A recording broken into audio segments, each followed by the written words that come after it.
CPI అగ్రనేత మాజీ MP Suravaram Sudhakar Reddy కన్నుమూశారు. 83 ఏళ్ల వయసులో తుది శ్వాస విడిచారు.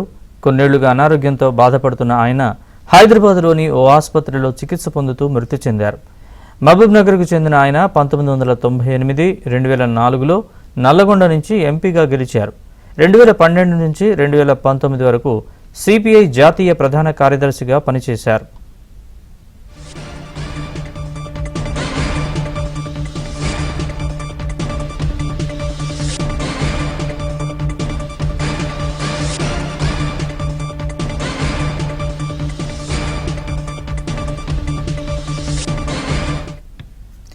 సిపిఐ అగ్రనేత మాజీ ఎంపీ సురవరం సుధాకర్ రెడ్డి కన్నుమూశారు.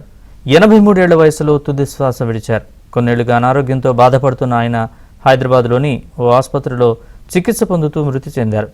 మహబూబ్ నగర్కు చెందిన ఆయన 1998, 2004లో నల్లగొండ నుంచి ఎంపీగా గెలిచారు. 2012 నుంచి 2019 వరకు సిపిఐ జాతీయ ప్రధాన కార్యదర్శిగా పనిచేశారు.